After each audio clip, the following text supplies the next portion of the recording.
Hello everyone, welcome to Nayra study hub. आज हम लोग डीएलएड थर्ड सेमेस्टर के समावेशी शिक्षा के अति लघु उत्तरीय प्रश्नों की सीरीज को पढ़ेंगे, जो कि पार्ट सेकेंड है। सो प्लीज़ वीडियो को स्किप बिल्कुल भी ना करें और वीडियो लास्ट तक ज़रूर देखें, क्योंकि ये आपके एग्जाम के लिए मोस्ट इम्पॉर्टेंट क्वेश्चंस हैं। चलते हैं, देखते हैं आज की सीरीज का फर्स्ट नंबर क्वेश्चन। देखिए, सामान्य श्रवण बाधितों का सुनने का ध्वनि स्तर कितना होता है। तो अगर इसकी बात कर ली जाए तो देखिए 31 से 51 dB यानी डेसिबल। चलते हैं नेक्स्ट क्वेश्चन की तरफ। देखिए, गंभीर श्रवण बाधित बालकों का श्रवण बाधिता स्तर क्या है। तो इन बालकों में 70 से 89 dB तक की श्रवण बाधिता होती है, यानी कि 70 से 89। ठीक है ना।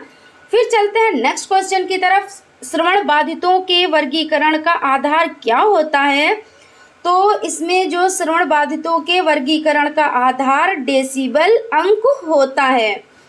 फिर चलते हैं नेक्स्ट क्वेश्चन की तरफ। नेक्स्ट क्वेश्चन है, पूर्ण श्रवण बाधित बालक में कितने डीबी यानी डेसिबल तक की श्रवण बाधितता होती है। तो 90 dB यानी 90 डेसिबल। चलते हैं नेक्स्ट क्वेश्चन की तरफ। नेक्स्ट क्वेश्चन है, समस्यात्मक बालक किन्हें कहते हैं। तो देखिए, समस्यात्मक बालक वह हैं जिनके व्यवहार तथा व्यक्तित्व इस सीमा तक असामान्य होते हैं कि वे घर, विद्यालय तथा समाज में समस्याओं को उत्पन्न करने वाले होते हैं। देखिए, जैसा कि आप लोगों को अच्छे से पता होगा कि समस्यात्मक बालक क्या होते हैं। तो समस्यात्मक बालक वे होते हैं, उन्हें हम अपने लफ्जों में बताते हैं कि जैसे वो मंदबुद्धि बालक नहीं होते हैं, सिर्फ वो समस्या उत्पन्न करते हैं। कि जैसे मान लीजिए, अभी हमने पिछले वीडियो में भी ये चीज़ बताई थी कि मान लीजिए कोई बच्चा है और वो कक्षा 4 या 5 में पढ़ता है, वो अपने से नीचे क्लास में आके बच्चे को एवी मतलब कोई उससे कोई बात नहीं है, कोई चीज नहीं है, कोई प्रॉब्लम नहीं है, फिर भी वो उसको मार के भाग जाता है। या शरारत करना, या किसी की कॉपी या किताब को चुरा लेना, या जैसे कि अपना बैग छोड़कर स्कूल से भाग जाना, या स्कूल की दीवारों को फाड़ना, इस तरीके की उसमें हरकतें होती हैं। तो ऐसा बालक क्या कहलाता है। तो ऐसा बालक समस्यात्मक बालक कहलाता है। उसके बाद चलते हैं नेक्स्ट क्वेश्चन की तरफ। देखिए, वाक दोष के प्रकार बताएं। तो वाक दोष निम्न प्रकार के होते हैं। देखिए, फर्स्ट नंबर पर है आवाज़ की समस्या, सेकंड नंबर पर है प्रक्रियात्मक तथा उच्चारणात्मक दोष, थर्ड नंबर पर है हकलाना, और फोर्थ नंबर पर है देर से बोलने वाले। चलते हैं नेक्स्ट क्वेश्चन की तरफ। विशिष्ट आवश्यकता वाले बच्चों की पहचान कैसे की जाती है। तो देखिए, विशिष्ट आवश्यकता वाले बच्चों की पहचान निम्न प्रकार से की जाती है। फर्स्ट नंबर पर है शैक्षिक परिणामों के आधार पर, सेकंड नंबर पर है मानसिक परीक्षण द्वारा, थर्ड नंबर पर है व्यवहार के आधार पर, और फोर्थ नंबर पर है शिक्षण के आधार पर। अब देखिए, जैसे कि सवाल ये है कि विशिष्ट आवश्यकता वाले, तो विशिष्टता ये नहीं है कि जो बहुत प्रतिभाशाली बच्चा हो वही विशिष्ट है, पिछड़ा बच्चा भी विशिष्ट है, मंदबुद्धि बच्चा भी विशिष्ट है। कहने का मतलब ये है कि या तो पॉजिटिव में हो या नेगेटिव में हो, दोनों बच्चे विशिष्ट बच्चे होते हैं। ठीक है ना। उसके बाद चलते हैं नेक्स्ट क्वेश्चन की तरफ। नेक्स्ट क्वेश्चन है, प्रतिभाशाली बालक की पहचान किस तरह कर सकते हैं। तो देखिए, प्रतिभाशाली बालक की पहचान हम उपलब्धि परीक्षण द्वारा, प्रवणता परीक्षण द्वारा और बुद्धि परीक्षाओं द्वारा हम लोग प्रतिभाशाली बालक की पहचान कर सकते हैं। और देखिए, प्रतिभाशाली बालक का IQ कितना होता है। तो 140 प्लस यानी 140 से अधिक होता है। कभी कभी बच्चों का 180 से 90 तक का भी IQ देखा जाता है।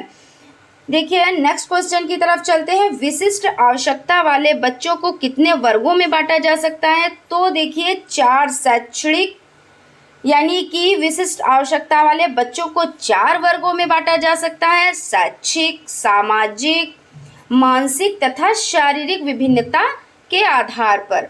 उसके बाद चलते हैं नेक्स्ट क्वेश्चन की तरफ। देखिए, समस्यात्मक बालकों की पहचान कैसे कर सकते हैं। तो निरीक्षण द्वारा कर सकते हैं, साक्षात्कार द्वारा कर सकते हैं और अभिभावकों से बातचीत द्वारा भी किया जा सकता है।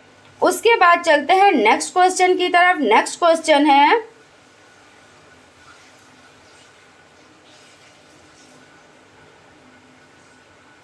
देखिए मानसमंद बालक कौन है? तो देखिए वह बालक जिनकी मानसिक योग्यता औसत से कम होती है मानसमंद बालक कहलाते हैं। अब देखिए इस तरीके का अगर आपका क्वेश्चन आ जाता है कि मानसमंद तो कौन से बच्चे होते हैं? तो जिनका यानी कि जिनकी मानसिक योग्यता औसत से कम हो तो वो क्या कहलाते हैं? तो वो मानसमंद बालक कहलाते हैं। उसके बाद चलते हैं नेक्स्ट क्वेश्चन की तरफ। नेक्स्ट क्वेश्चन है, मंद बुद्धि बालकों की बुद्धि लब्धि कितनी होती है? तो देखिए मंद बुद्धि बालकों की बुद्धि लब्धि 70 से कम होती है। उसके बाद देखते हैं नेक्स्ट क्वेश्चन, बुद्धि लब्धि से आप क्या समझते हैं? देखिए मोस्ट इम्पोर्टेंट क्वेश्चन है, मानसिक आयु तथा वास्तविक आयु के अनुपात में 100 से गुणा करने पर जो अंक प्राप्त होता है उसे बुद्धि लब्धि कहते हैं। ठीक है ना। जैसे इसका क्या सूत्र होता है? तो देखिए मानसिक आयु बटे वास्तविक आयु गुणे 100। तो अब नेक्स्ट क्वेश्चन की तरफ चलते हैं। ये क्वेश्चन भी इसी से संबंधित है। देखिए बुद्धि लब्धि ज्ञात करने का सूत्र बताएं। तो बुद्धि लब्धि बराबर होता है मानसिक आयु बटे वास्तविक आयु और गुणे 100। और एक सूत्र आपका बुद्धि लब्धि बराबर मानसिक आयु बटे वास्तविक आयु, उसमें गुणे 100 नहीं होता है। वो सूत्र सबसे पहले आया था, उसके बाद में ये सूत्र आया है। ठीक है ना। कौन सा सूत्र बाद में आया? तो बुद्धि लब्धि बराबर मानसिक आयु बटे वास्तविक आयु गुणे 100, जिसमें 100 है वो बाद में सूत्र आया है। ठीक है ना।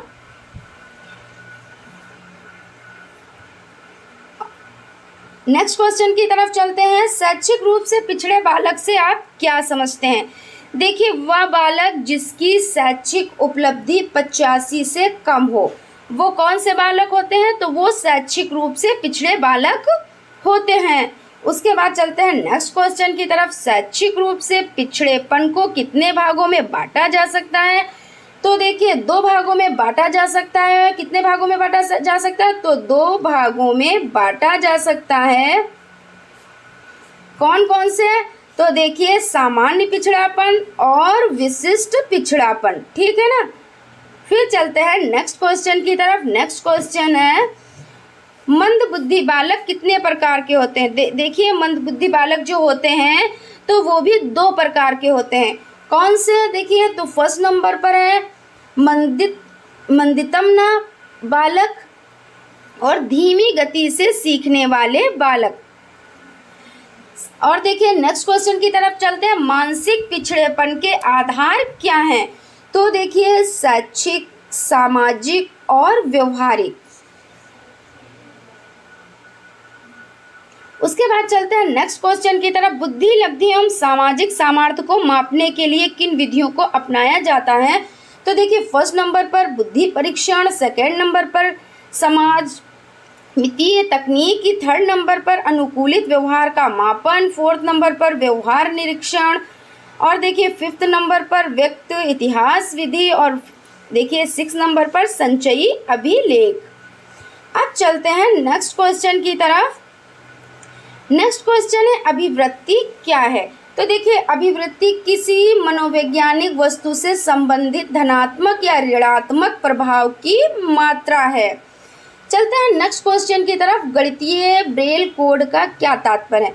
देखिए आप लोग अच्छे से परिचित होंगे, ब्रेल लिपि जो है वो किसके लिए होती है? तो वो दृष्टिबाधित बालकों के लिए होती है, यानी कि ब्रेल लिपि जो बच्चे देख नहीं पाते उनको पढ़ने में सहायता करती है। तो देखिए दृष्टिबाधित छात्रों द्वारा ब्रेल के माध्यम से गणित सीखने के लिए एक कोड का प्रयोग किया जाता है जिसे गणितीय ब्रेल कोड कहते हैं।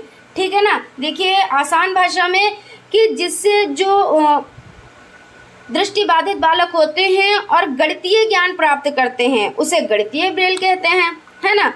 चलते हैं नेक्स्ट क्वेश्चन की तरफ, वास्तविक आयु क्या है? देखिए वास्तविक आयु से तात्पर्य उस आयु से है जो उसकी बुद्धि परीक्षण देते समय होती है।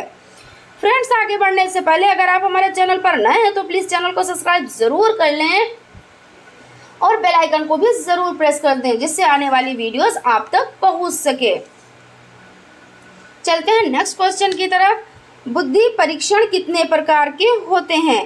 तो देखिए, बुद्धि परीक्षण के 3 प्रकार होते हैं। कौन कौन से? तो व्यक्तिगत बुद्धि परीक्षण, सामूहिक बुद्धि परीक्षण और क्रियात्मक बुद्धि परीक्षण।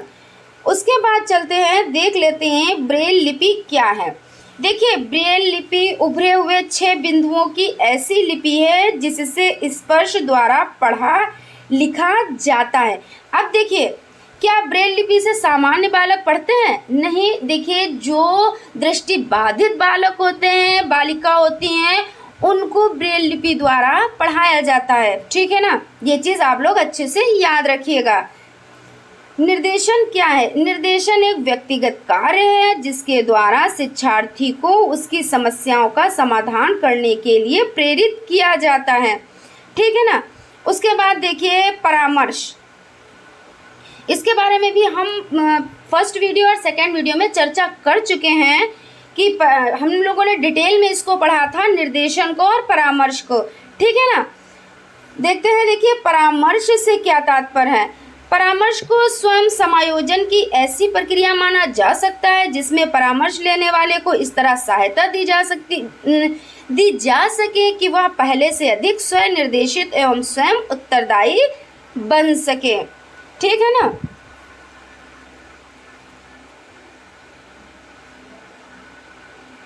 चलते हैं नेक्स्ट क्वेश्चन की तरफ। देखिए, परामर्शदाता कौन होता है? तो परामर्शदाता वह व्यक्ति होता है जो कि छात्रों को सलाह देते हैं कि कोई भी कार्य किस प्रकार किया जाना चाहिए। देखिए, परामर्शदाता से क्या मतलब होता है कि जैसे कि किसी को कोई प्रॉब्लम है और वो प्रॉब्लम लेके उसके पास पहुंच गया।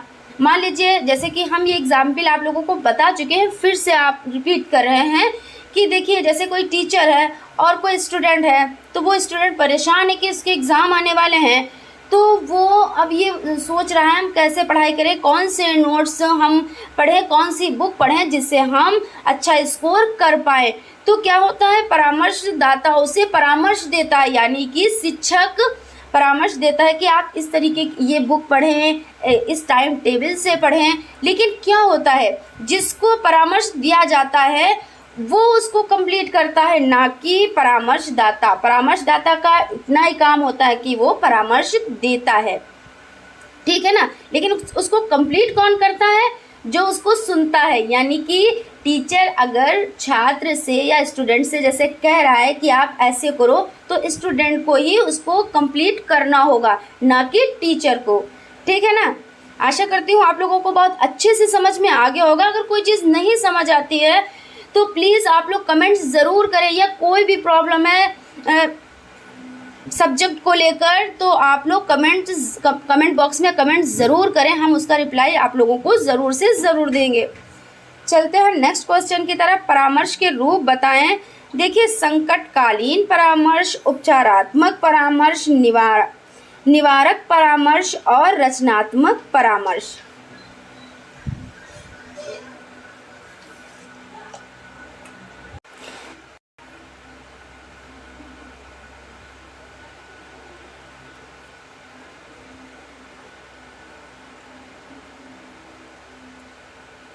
चलते हैं नेक्स्ट क्वेश्चन की तरफ। परामर्श की कौन कौन सी विधियां हैं? तो देखिए, परामर्श की विधियां निर्देशात्मक परामर्श देना, अनिर्देशात्मक परामर्श देना और देखिए समन्वित परामर्श देना। ये आपका क्या हो जाता है, ये परामर्श की विधियां हो जाती हैं। ठीक है ना। उसके बाद चलते हैं नेक्स्ट क्वेश्चन की तरफ। मार्गदर्शन से आप क्या समझते हैं? तो उचित राह से भटके व्यक्ति को सही मार्ग बताना ही मार्गदर्शन कहलाता है। अब चलते हैं नेक्स्ट क्वेश्चन की तरफ। नेक्स्ट क्वेश्चन है, परामर्श में सहयोग करने वाली किन्हीं 2 संस्थाओं का नाम उल्लेख कीजिए। तो देखिए, फर्स्ट नंबर पर हो जाती है मनोविज्ञान शाला उत्तर प्रदेश इलाहाबाद। सेकंड नंबर पर हो जाती है जिला शिक्षा एवं प्रशिक्षण संस्थान में प्रशिक्षित डाइट सेंटर। चलते हैं नेक्स्ट क्वेश्चन की तरफ। जिला चिकित्सालय की विशेषज्ञ समिति का नेतृत्व किसके द्वारा किया जाता है? तो देखिए मुख्य चिकित्सा अधिकारी द्वारा। नेक्स्ट क्वेश्चन की तरफ चलते हैं। उत्तर प्रदेश में मनोविज्ञान शाला कहाँ है? तो मनोविज्ञान शाला इलाहाबाद उत्तर प्रदेश में है। आप लोग ये क्वेश्चंस याद रखिएगा अच्छे से, आप लोगों के लिए मोस्ट इम्पॉर्टेंट है। चलते हैं नेक्स्ट क्वेश्चन की तरफ। मनोविज्ञान शाला की स्थापना किस वर्ष में हुई थी? तो मनोविज्ञान की स्थापना सन 1947 ईस्वी में हुई थी। देखिए आप लोगों के लिए ये सन बहुत आसानी से आप लोग इसको याद रख सकते हैं कि 1947, ठीक है ना। आप लोग ये सन बहुत अच्छे से याद रख सकते हैं क्योंकि इसी सन में क्या हुआ था, हमारा देश भी आज़ाद हुआ था और ये सबकी ज़ुबान पर रटा हुआ है। तो इसलिए आप लोग ये सन ना याद करते हुए भी आप लोगों को ये सन याद ही रहेगा, ठीक है ना। चलते हैं नेक्स्ट क्वेश्चन की तरफ। नेक्स्ट क्वेश्चन है मनोविज्ञान शाला का प्रमुख कौन होता है? तो पदेन निदेशक, ठीक है ना। ये आप लोगों के लिए इम्पोर्टेंट क्वेश्चन है, ये भी इम्पोर्टेंट क्वेश्चन है और ये भी इम्पोर्टेंट क्वेश्चन है। देखिए मनोविज्ञान शाला की स्थापना किसने की थी? तो मनोविज्ञान शाला की स्थापना श्री आचार्य नरेंद्र देव ने की थी। किसने की थी? तो श्री आचार्य नरेंद्र देव जी ने, ठीक है ना। उसके बाद चलते हैं नेक्स्ट क्वेश्चन की तरफ। मनोविज्ञान शाला का प्रमुख कार्य बताएं। तो देखिए बाल तथा शैक्षिक निर्देशन करना। फिर उसके बाद चलते हैं नेक्स्ट क्वेश्चन की तरफ। उत्तर प्रदेश में कितने मंडलीय मनोविज्ञान केंद्र स्थापित हैं? तो 10। मोस्ट इम्पॉर्टेंट क्वेश्चन है, ठीक है ना। उसके बाद चलते हैं नेक्स्ट क्वेश्चन की तरफ। नेक्स्ट क्वेश्चन है जिला शिक्षा एवं प्रशिक्षण संस्थान यानी डाइट की स्थापना कब और किसके द्वारा की गई? वेरी इंपॉर्टेंट क्वेश्चन है आप लोगों के लिए। देखिए जिला शिक्षा एवं प्रशिक्षण संस्थान की स्थापना भारत सरकार द्वारा सन 1986 ईस्वी में की गई। देखिए इसमें आपके 2 से 3 क्वेश्चन बनते हैं इसी तरीके से। देखिए सबसे पहले तो डाइट की फुल फॉर्म, ठीक है, तो जिला शिक्षा एवं प्रशिक्षण संस्थान। उसके बाद देखिए ये कब इसकी स्थापना की गई? तो 1986 ईस्वी में। या ऐसे भी क्वेश्चंस आ जाते हैं कभी कभी कि जो डाइट है यानी जिला शिक्षा प्रशिक्षण संस्थान, तो इसका इंग्लिश में यानी अंग्रेज़ी में आप इसका फुल फॉर्म बताएं। तो इस तरीके से भी ये क्वेश्चन आ जाता है। उसके बाद चलते हैं नेक्स्ट क्वेश्चन की तरफ। निरीक्षण से आपका क्या तात्पर्य है? तो देखिए निरीक्षण का तात्पर्य है परीक्षा लेना और परीक्षा का तात्पर्य है सरलता पूर्वक एवं आलोचनात्मक दृष्टि से जांच करना। उसके बाद चलते हैं नेक्स्ट क्वेश्चन की तरफ। पर्यवेक्षण का मुख्य उद्देश्य क्या है? तो छात्रों के विकास पर विशेष रूप से ध्यान देना। चलते हैं नेक्स्ट क्वेश्चन की तरफ। नेक्स्ट क्वेश्चन है निरीक्षण कितने प्रकार का होता है? तो निरीक्षण देखिए संशोधनात्मक, विरोधात्मक और रचनात्मक, ये 3 प्रकार का होता है, ठीक है ना। उसके बाद चलते हैं नेक्स्ट क्वेश्चन की तरफ। निरीक्षण की प्रमुख विधियां कौन कौन सी हैं? तो देखिए विद्यालय में आना, विद्यालय को नवीन आयामों की सूचना देना और प्रदर्शन पाठों का आयोजन। उसके बाद चलते हैं नेक्स्ट क्वेश्चन की तरफ। कुछ गैर सरकारी संगठनों का नाम बताइए। वेरी इंपॉर्टेंट क्वेश्चन है, ठीक है ना। CBSE सेकंड नंबर पर है, NCERT थर्ड नंबर पर है, ICSE, ठीक है ना। उसके बाद चलते हैं नेक्स्ट क्वेश्चन की तरफ। प्रतिभाशाली बच्चों की शिक्षा व्यवस्था किस प्रकार की जा सकती है? तो फर्स्ट नंबर देखिए प्रतिभाशाली बच्चों के लिए अवसरों की समानता और सामान्य बच्चों के साथ शिक्षा देकर आदि। उसके बाद चलते हैं नेक्स्ट क्वेश्चन की तरफ। नेक्स्ट क्वेश्चन है शिक्षक प्रशिक्षुओं को प्रशिक्षण अवधि में समावेशी शिक्षा पर आधारित यानी प्रशिक्षण के 2 उद्देश्य। तो इसमें देख लेते हैं वे समावेशी बालकों की क्षमताओं, रुचियों, समस्याओं से परिचित हो सकें और सेकेंड नंबर पर है वे समावेशी बालकों के प्रति धैर्यवान हो सके। देखिए ये क्वेश्चन आपका DLED 2016 में आया हुआ यानी DLED थर्ड सेमेस्टर 2016 में आया हुआ क्वेश्चन है, इसलिए आप लोगों के लिए मोस्ट इम्पॉर्टेंट हो जाता है। चलते हैं नेक्स्ट क्वेश्चन की तरफ। नेक्स्ट क्वेश्चन है समावेशी शिक्षा के अंतर्गत किस प्रकार के बच्चे आते हैं? तो देखिए, शारीरिक अक्षमता, मानसिक अयोग्यता, भावात्मक एवं व्यवहारिक विकारों, बौद्धिक भिन्नता वाले।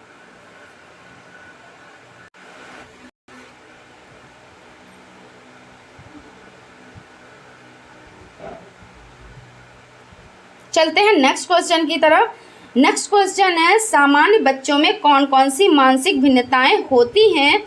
तो देखिए, धीमी गति से सीखने वाले, बुद्धि लब्धि का निम्न स्तर, ध्यान केंद्रण की समस्या, सृजन क्षमता की कमी।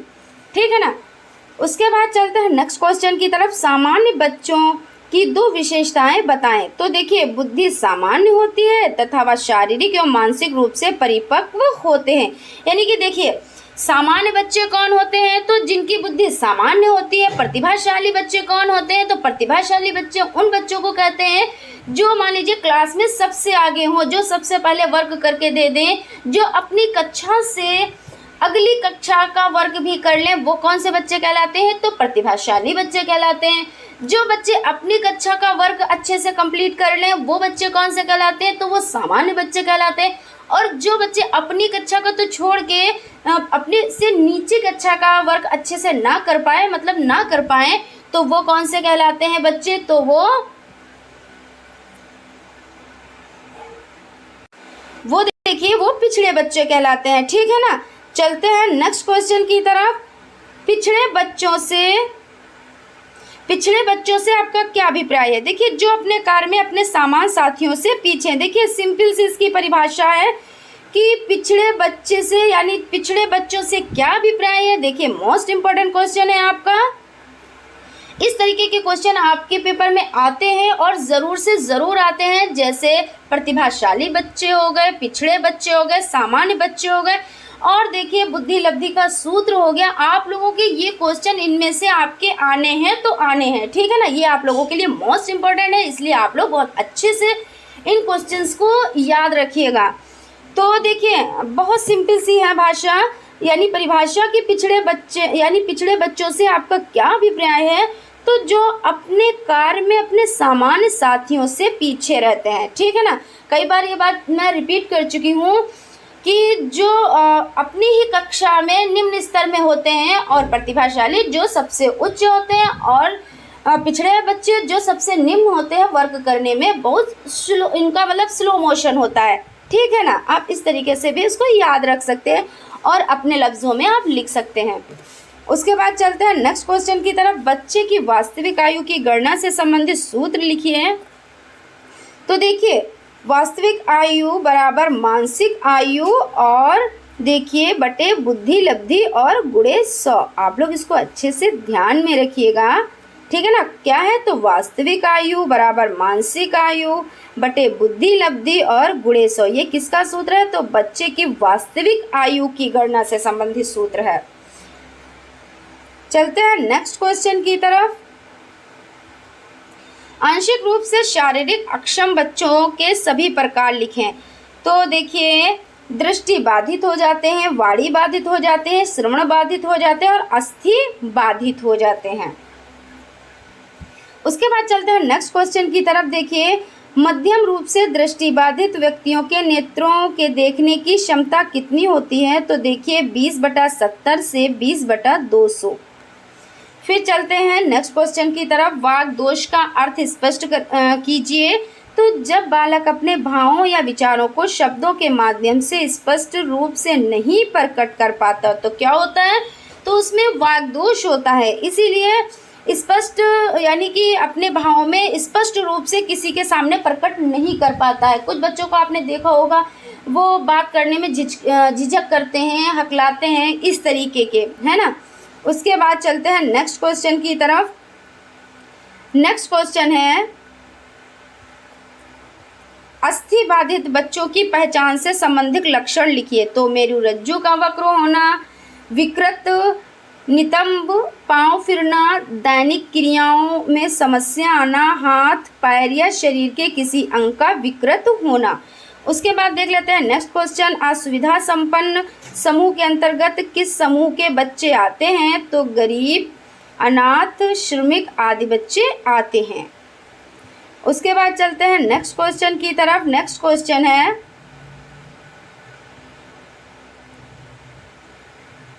निर्देशन एवं परामर्श किन दृष्टिकोणों से आवश्यक है? तो देखिए, बालकों के भविष्य का मार्गदर्शन करने में, बालकों में निर्णय लेने की क्षमता का विकसित करने में। उसके बाद देखते हैं नेक्स्ट क्वेश्चन। देखिए, परामर्श के क्या उद्देश्य हैं? तो व्यक्ति को उसके व्यवहार या अभिवृत्तियों में परिवर्तन लाने के लिए सहायता करना। और देखिए, डीजीपी का पूरा नाम लिखते हुए इसका आशय स्पष्ट कीजिए। तो डिजिटल गाइडेंस साइकोलॉजी।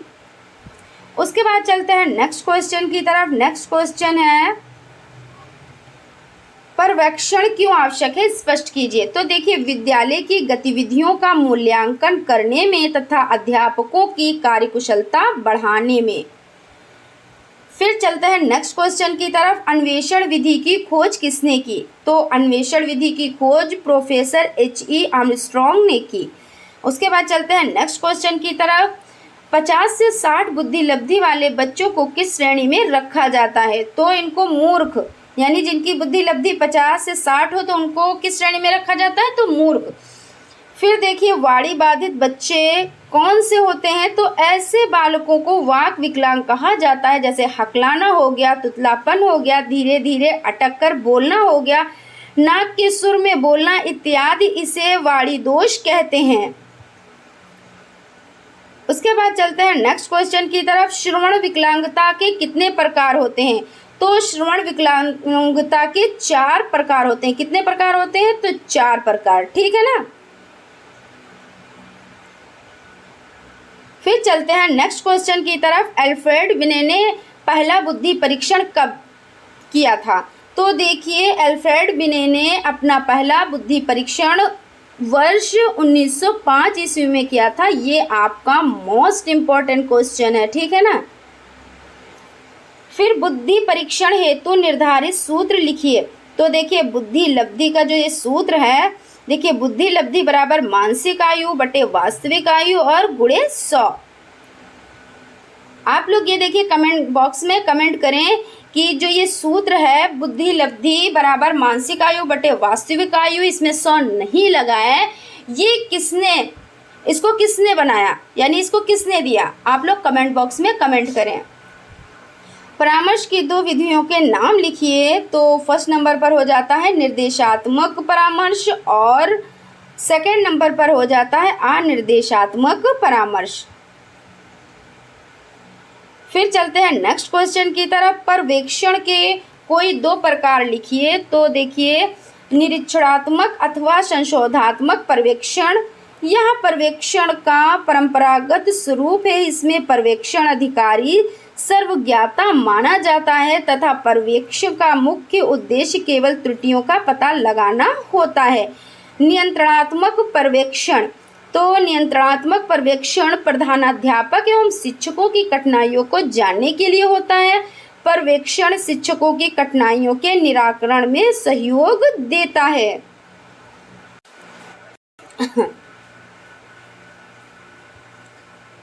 क्वेश्चन है, डाइट के कोई 2 विभागों के नाम लिखिए। तो सेवा पूर्व प्राथमिक शिक्षक यानी शिक्षा शिक्षक प्रशिक्षण विभाग PSTE और सेवारत शिक्षक प्रशिक्षण क्षेत्र अंतरक्रिया नवाचार समन्वय IFIC। देखिए, ये आप लोगों के लिए मोस्ट इम्पॉर्टेंट है, इसलिए आप लोग इसको अच्छे से याद रखिएगा। परामर्श की कोई एक परिभाषा लेखक के नाम सहित लिखिए। देखिए, परामर्श की परिभाषा रॉबिन्सन के अनुसार परामर्श 2 व्यक्तियों के संपर्क की उन सभी स्थितियों का समावेश होता है जिसमें एक व्यक्ति को उसके स्वयं के एवं वातावरण के मध्य प्रभावशाली समायोजन प्राप्त करने में सहायता दी जाती है। चलते हैं नेक्स्ट क्वेश्चन की तरफ। देखिए, नेक्स्ट क्वेश्चन है, वाक दोष का अर्थ स्पष्ट करें।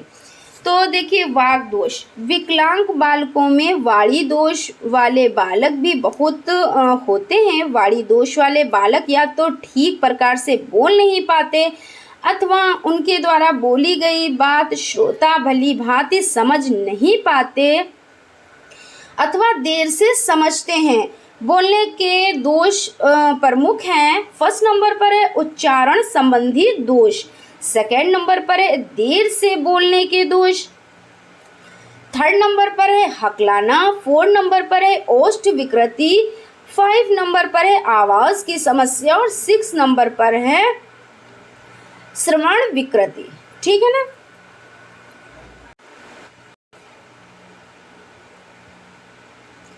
चलते हैं नेक्स्ट क्वेश्चन की तरफ। बाल अपराध के कोई 2 कारण लिखिए। तो देखिए बाल अपराध एक सामाजिक कारण है, पारिवारिक कारण और भौतिक वंशानुक्रमण। उसके बाद देख लेते हैं डाइट के कोई 2 उद्देश्य लिखिए। तो इसमें 2 उद्देश्य हो जाते हैं। फर्स्ट नंबर पर हो जाता है शिक्षण अधिगम सामग्री का विकास करना, सेकंड नंबर पर हो जाता है औपचारिक एवं अनौपचारिक शिक्षा के बीच की दूरी घटाकर इनमें एकात्मकता स्थापित करना।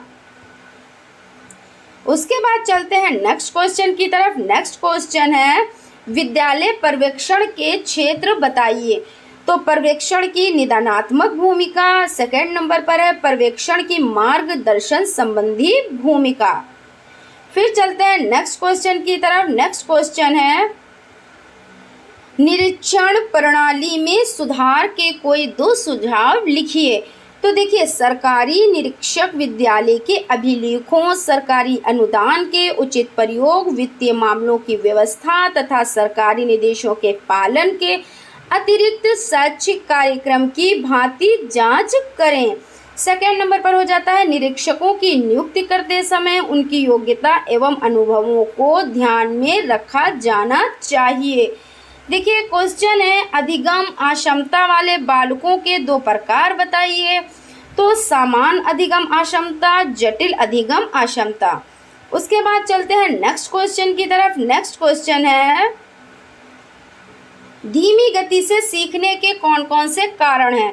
तो देखिए आर्थिक परिस्थिति, परिवार के सदस्यों का मानसिक स्तर, संवेगात्मक घटक और व्यक्तिगत घटक, ये आपके क्या हो जाते हैं, ये धीमी गति से सीखने के कारण हो जाते हैं। उसके बाद चलते हैं नेक्स्ट क्वेश्चन की तरफ। एक अध्यापक दृष्टिबाधित बच्चों को यानी बच्चों की पहचान कैसे करेगा। तो अध्यापक दृष्टिबाधित बालकों में नेत्रहीन बालकों को आसानी से पहचान सकता है। और देखिए दुर्बल दृष्टि बालकों की पहचान हेतु उनकी चिकित्सा जांच कराकर की जा सकती है। यानी कहने का मतलब यह है कि जिनकी जो बिल्कुल ही दृष्टिबाधित है, यानी कि जिनको बिल्कुल भी नहीं दिखाई पड़ता, तो उनको तो आसानी से पहचाना जा सकता है। और सेकंड नंबर पर यह है कि उनमें कोई प्रॉब्लम है, उनकी आंखों में कोई भी प्रॉब्लम है, तो डॉक्टरी जांच के द्वारा शिक्षक पहचान कर सकते हैं। ठीक है ना। उसके बाद चलते हैं नेक्स्ट क्वेश्चन की तरफ। देखिए समावेशी बालक किस प्रकार के होते हैं। शैक्षिक समावेशी से अभिप्राय उन सभी छात्रों को प्रदान की जाने वाली शिक्षा से है जो अपवंचित वर्ग, भाषा, धर्म, जाति, क्षेत्र, वर्ण, लिंग तथा शारीरिक एवं मानसिक दक्षता से ग्रसित हैं। इस प्रकार के छात्र प्रतिभाशाली एवं शारीरिक रूप से अक्षम दोनों रूप में हो सकते हैं। उसके बाद चलते हैं नेक्स्ट क्वेश्चन की तरफ। अपवंचन क्या है। तो अपवंचन गार्डनर के अनुसार वंचित होना बाल्य जीवन की उद्दीपक दशाओं की न्यूनता है। उसके बाद चलते हैं नेक्स्ट क्वेश्चन की तरफ। मंदबुद्धि बालकों की बुद्धि लब्धि कितनी होती है। तो देखिए मंदबुद्धि बालकों की बुद्धि लब्धि 80 से 85 से कम होती है। उसके बाद चलते हैं नेक्स्ट क्वेश्चन की तरफ। नेक्स्ट क्वेश्चन है सृजनात्मकता के प्रमुख तत्व बताएं। तो सृजनात्मकता के प्रमुख तत्व हैं मौलिकता, प्रवाह क्षमता, लचीलापन, विस्तार की क्षमता, पुनः परिभाषीकरण, समस्या की अनुभूति। ठीक है ना। चलते हैं नेक्स्ट क्वेश्चन की तरफ। नेक्स्ट क्वेश्चन है परामर्श प्रक्रिया के प्रमुख अंग बताएं। तो परामर्श के लक्षण, परामर्श प्रार्थी और परामर्शी या परामर्शदाता। निर्देशन के 2 उपकरण बताएं। तो देखिए निर्देशन के 2 उपकरण हैं अवलोकन और परीक्षण। देखिए, निर्देशन की प्रक्रिया में वार्ताएं, साक्षात्कार, परीक्षण आदि विधाओं का भी प्रयोग किया जाता है। भारतवर्ष में शैक्षिक व्यावसायिक निर्देशन की वर्तमान स्थिति अत्यंत दयनीय है। प्रशिक्षण निर्देशकों का अभाव, शिक्षकों पर अधिक कार्यभार, माता पिता की जागरूकता में कमी तथा प्रमाणीकृत परीक्षणों की कमी इसके लिए मुख्य रूप से उत्तरदायी है। उसके बाद चलते हैं नेक्स्ट क्वेश्चन की तरफ। नेक्स्ट क्वेश्चन है एंड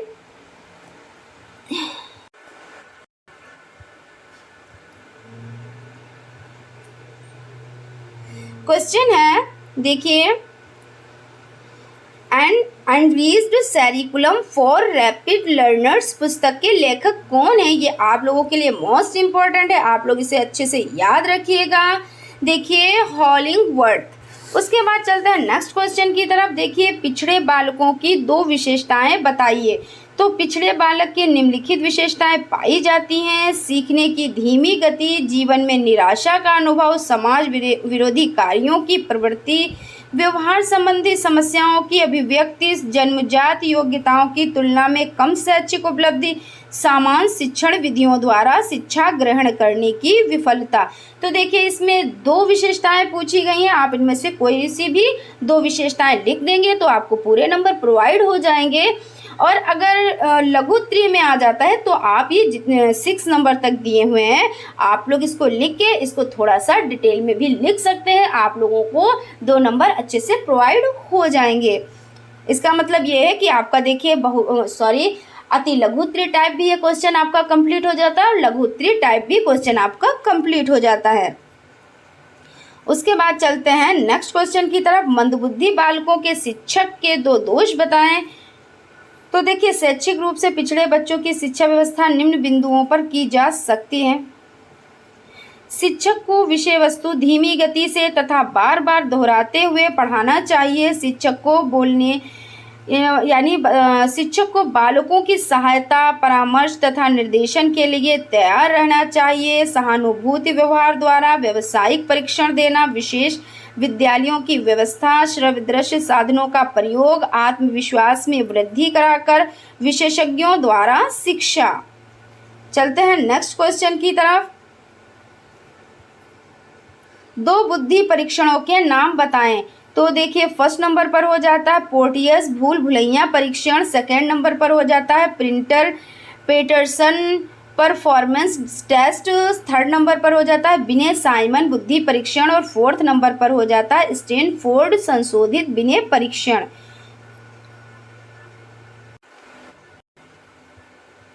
देखिए, क्वेश्चन है एजुकेशनल एंड वोकेशनल गाइडेंस का लेखक बताएं। तो देखिए, विलियम मार्टिन प्रोक्टर, ठीक है ना। उसके बाद चलते हैं नेक्स्ट क्वेश्चन की तरफ। नेक्स्ट क्वेश्चन है